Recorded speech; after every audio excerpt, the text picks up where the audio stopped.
Welcome everyone. Welcome to another paper planes video.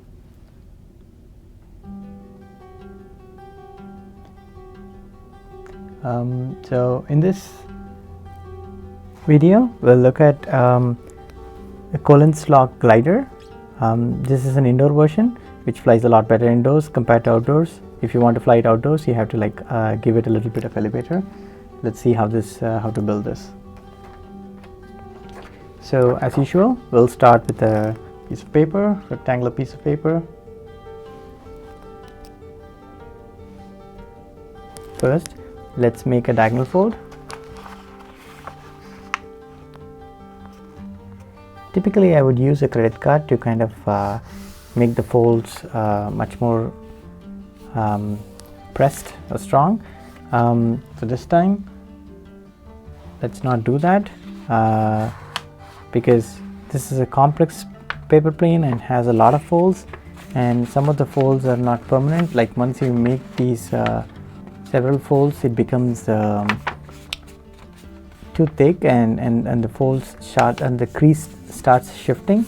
So let's just make this creases softer so that we can make the plane much more accurate in the end. Okay, so after making the diagonal folds, turn it around and make this lengthwise fold.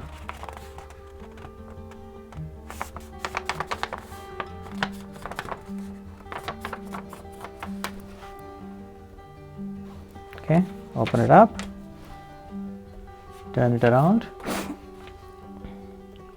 Okay, now it's a little it gets a little complicated here. So fold it so that this point meets the point where the diagonals meet. And then make sure that these points on the corners are aligned, and then make the fold. Again, don't make the fold too hard, just create the crease. The next step, you need to take this point where this new crease intersects with the vertical line, and make it meet this point where we have the diagonals meet. So the way you do that is you typically fold this and watch this point meet this point. Don't have to be super accurate, but as long as you make sure you get it as close as possible. Okay, so now again, to align, make sure that the sides are aligned. This is what makes the plane a lot more symmetrical. Again, don't make the crease too hard, just create the crease. Okay, the next step, this might be a little complicated. Take it out and then create a mountain fold. What we call by a mountain fold is just have this mountain, so this is the mountain fold. So the easier way is to fold it this way, and this crease is basically the crease that we made before. So it's a crease. After that step, we'll fold it along the crease that is already here. And when you're following along, make sure that you have this this strap coming in the front, and if it does, then you're probably doing it correctly. If you're doing it with a thick paper, as like I'm doing, these creases get a little messy, because it's going to be hard to fold these thick papers, but that's okay. That's what happens. So if you happen to have like a happen to do this in with a thin paper, then this might be better. Okay, let's do that. And then again, this is another complex step. What we do is we basically pick it up and then fold it this way. Put your finger into the loop and then make it flatter. So you end up with something like this. At this step, make sure that these wings are aligned, and then maybe press it along here. Okay, so we got that step.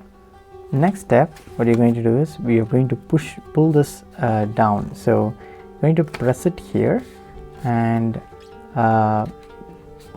make the loop kind of like go here, and you would see a little bit of extra on this side, and when you do it on the other side you would see the same thing, but that's okay. Don't worry too much about it. And that's the reason why I asked you to not make the creases too hard, because you want to have some kind of ply here. Okay, try to make sure that these two sides are symmetrical, because that helps with the plane. Okay, once you've done that, next just lift one side and make a fold. Make sure that this end meets this crease.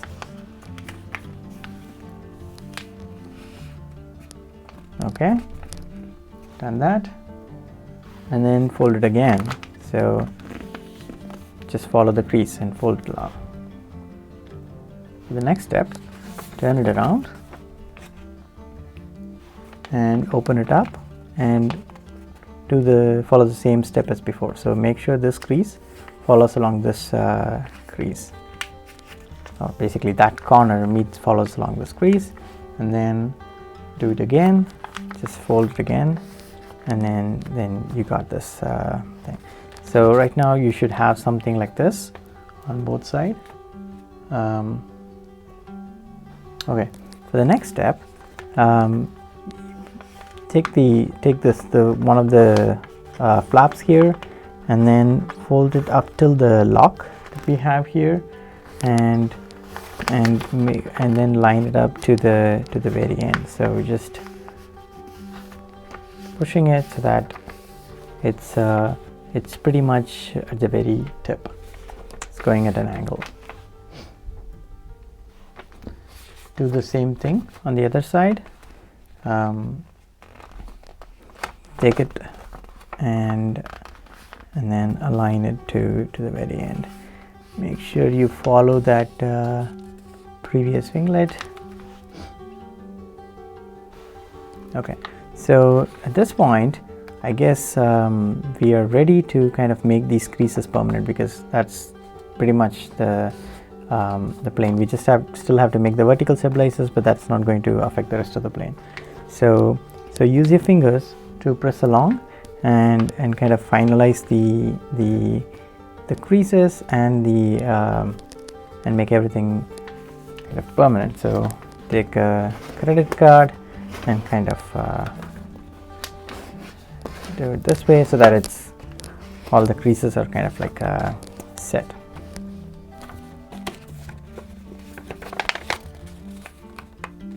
And you can also make adjustments if the winglets do not match exactly, but if it doesn't match at this point, it's already done. You might have to redo it, but make it fly and see, like try to fly it and see. Sometimes it will just fly fine. Okay, so now we are doing the winglet, or the vertical stabilizer on the winglet. So basically make a small fold, and this side should be half the size of the fuselage here, and then make sure that we are following that angle here. Okay, turn it around and then follow that same